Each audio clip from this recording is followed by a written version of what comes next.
Hi guys, welcome dito sa The Sun and Tarot. Reading nito ay for collective for anyone who can resonate sa reading nito. This is a general and a collective reading your energy at this time. So, wands in reverse. Page of Cups.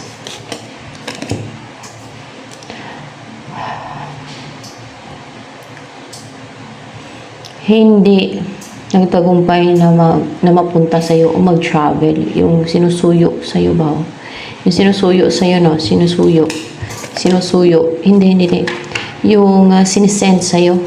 Sinisend. Hindi. Merong inaano sa'yo eh. Binubuhos mo yung term dyan. Inaano.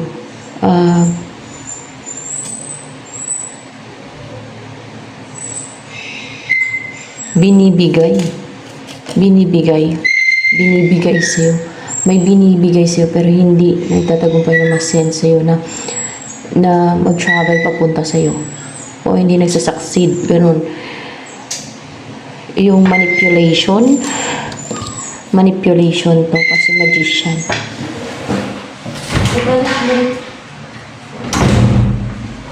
Manipulation. Ano pa? Knight of Cups. Napaka-brave. Ito pa rin ba yun? Siya pa rin. Oo. Talagang hangad niya mag-succeed, no? Sa binibigay niya sa'yo. Oh. Binibigay niya yan sa'yo. Ano yan? Manipulation nga. Manipulation, no? Talagang napaka-brave niya nga isuyo sa'yo. O ibigay sa itong manipulation. Para manipulahin yung isip mo, yung buhay mo. Yan. Manipulation. Para ma-stagnant ka. Yan. Para matali ka. Para walang mangyari sa buhay mo. Para matingga ka. Ganon. Para makontrol ka niya. Kita nyo? Kung gaano ka-deceitful ang iba. Tao ba to? Tao siya. Tao.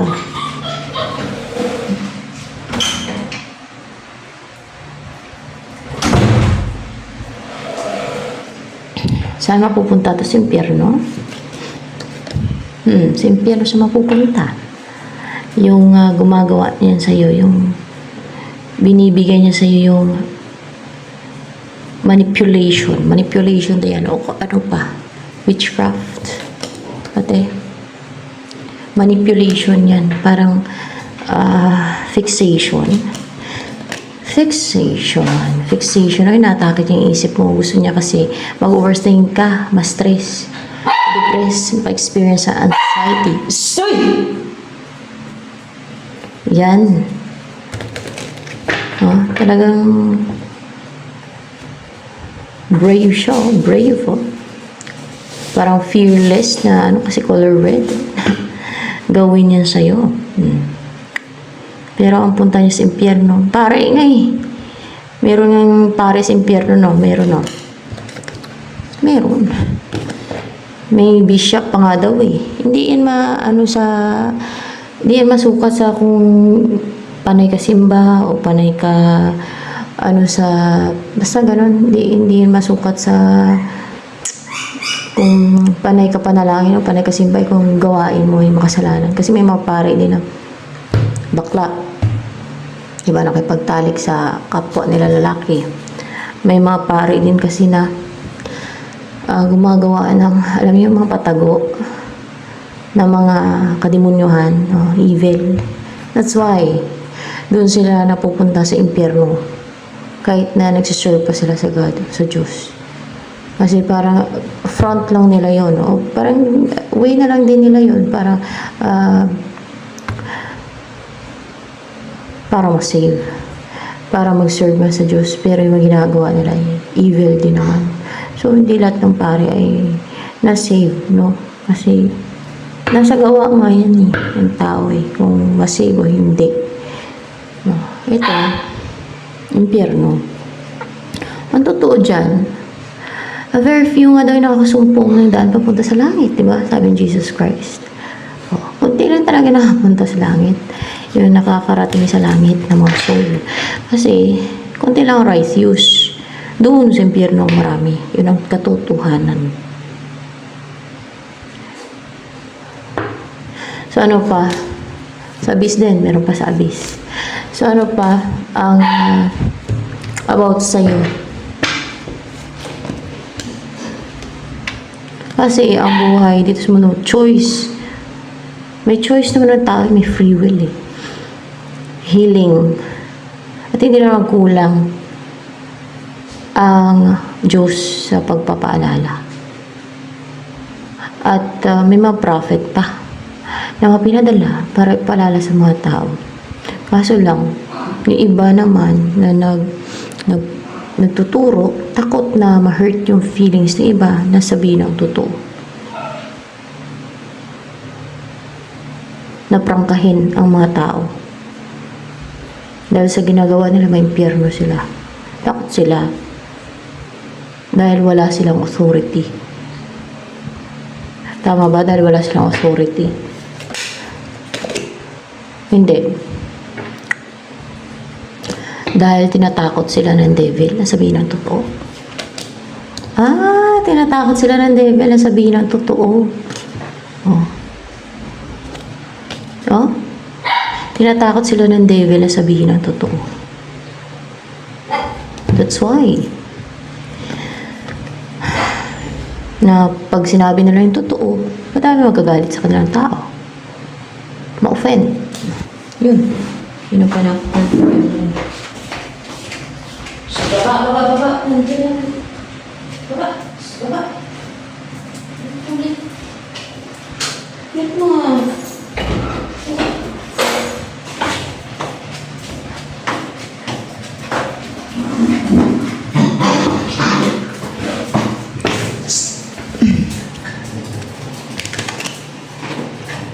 And ito, kung gumagawa ng fixation sa'yo, manipulative yun siyang klase ng tao. Kaya nga, manipulation yung sinesend yun sa'yo. Yung binibigay niyan sa'yo eh. Pero hindi nagsasucceed. Bumabalik sa kanya. Bumabalik sa kanya yung fixation niya. It's a fixation. Para pang palipad hangin. Ganun ang fixation. Alam ko eh. Parang palipad hangin yan. Kung sa Tagalog pa. Parang ganun.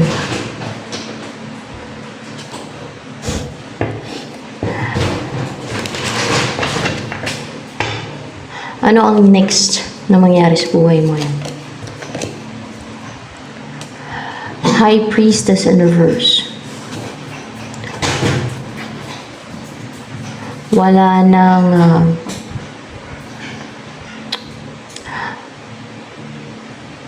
makapang-manipulate ng buhay mo. Isip mo, yan, wala na. Wala nang makapang-manipulate ng buhay mo, ng isip mo. Mga ginagawa na ng spiritual din, pati. O through fixation, mga ganyan na. And there is union. What's the union here? Union with a person. Ang mangyayari? Hindi. Union with the Holy Spirit. Tumahimik ka nga. Ipulit mo. Labasa. Uy! Dala mo. Labasa. Huwag ka dyan sa sako. Huwag kayo maingay. Makulit ka. Union with the Holy Spirit. Yun ang mangyayari sa'yo, no? Ano ang next na mangyayari sa buhay mo yan?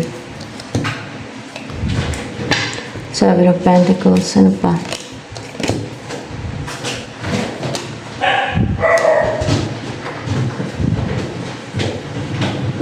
May mangyayaring reunion. Reunion to. Sa inyo ng person na inaantay mo. Kasi stuck yung connection ninyo dalawa. Ano pa? Hoy, stoy! Huwag ka dyan. Hindi magsasucceed ang ano yan. Hindi magtatagumpay.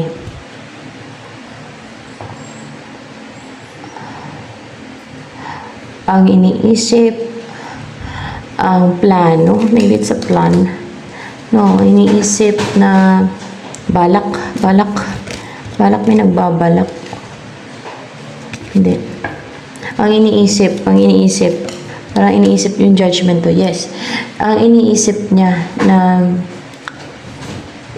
yun na yung kanina katulad ng fixation, yung sa fixation kanina, yun ba yun? Sa ginagawa na ng fixation, hindi magtatagumpay, hindi magsasucceed. Instead, sa kanila pa, ang tama ng fixation yun. Balik sa kanila. So, ano pa? Ang next na mangyayari sa buhay mo.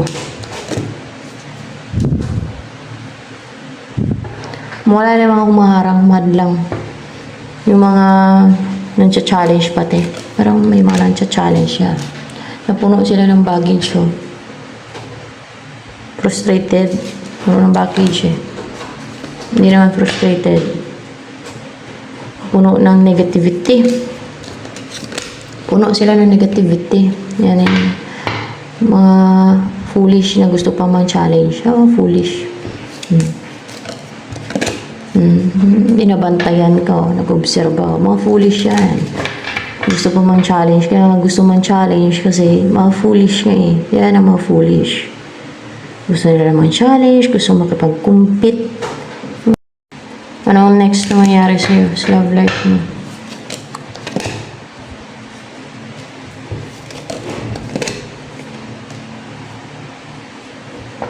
Four Wands in reverse and Six of Swords.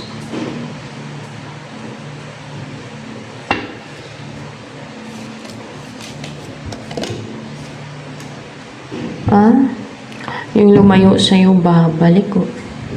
Yung hiwalay kayo, separated kayo na person, babalik siya. Dahil nakarecover na siya sa sadness, sa pag-grief. Upright ba to? In reverse. Sa kalungkutan, sa suffering, from being left out in the cold yun. Oh, at may nalaman to. May nalaman siya. At, hindi siya stable, hindi siya komportable without you. Hindi siya secured. Hindi siya balanced. Hindi siya healed without you. Ngayon ay maging confident na to kasi nakarecover na siya sa sadness, grief. Maging confident na and stable. And parang secured siya na i-pursue ka or yung magpakita sa'yo. Ganon. Na i-pursue ka. Yun na, i-pursue ka na, i-message ka. Kasi attracted talaga siya sa'yo kasi impress yun. Sa kabila ng hiwalay kayo, you're in separation right now. Upright ba ito Ten of Pentacles? In reverse. Hiwalay kayo yun. Against yung family niya sa inyong connection. Hindi naman. May against. For sure may against the family dito. Pero hindi niya family. Or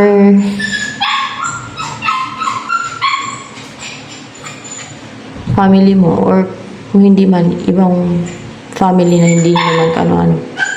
Star. What's the star here? Hopeful siya na you will be together, na makip ka niya, na mapasa kanya ka, na you will end up together, na magkaroon din ng stability sa inyo, maging secured na din sa wakas kayo, mga ganun ba, na magkaroon na inyong bigay niya sa inyo. And 9 of Cups in reverse. So, the 9 of Cups in reverse niya. Na hindi mangyari ang gusto ng mga, alam niyo, nagtitake na action, gumagawa ng manipulation, temptation, mga evil, kung ano yung gusto nilang mangyari na na mag-give up tong person mo, ganun. Mag-give up. Hindi, yung hindi mag-succeed yung person mo. I think. Hindi. Na hindi kayo magkatuloy ng person mo, ganun. Na hindi kayo magkatuloy ng person mo. Hindi daw matutupad ang wish nila o yung gusto-gusto nila mangyari. Kasi, porsigido din talaga si person mo. Yun na ngayon. Madami ba attracted sa'yo? Madami. And para bang nalilibugan sila sa'yo? Nalilibugan sila sa'yo. Dali mo. Ingay ka dito. Asaway. Nalilibugan sila sa'yo. Parang, pinagpapantasyahan ka. Ganun. Kasi nalilibugan eh. No? Kasi, tingnan niyo sa picture.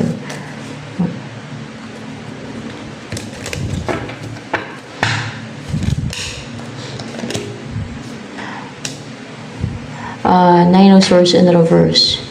Wala na yung pag-overthink mo, yung pamroblema mo, yung mga atake sa isip mo. Kasi nga, hindi ka na nila mamanipula pa ng mga fixation nila na yan.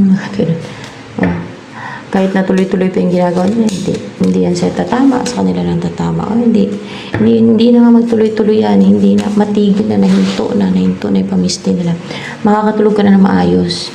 Maging mahimbing na yung tulog mo or mapanatag na yung isipan mo, tahimik na yung isipan mo, stable na.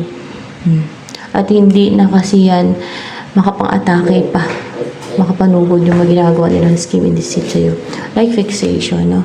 Ayun, hindi na talaga makapang-atake yung kanilang mga ginagawa. Parang pumapasok lang sa kanila. Nasa, nasa katawan nila pumapasok. Parang ganun na nga. Upright ba to? Yung wheel of... Mukhang hindi. Hindi sa katawan. Saan pumapasok? Sa isip nila? Sa isip nila pumapasok. Hindi sa katawan. Sa isip nila pumapasok yung fixation. Instead na sa isip mo papasok.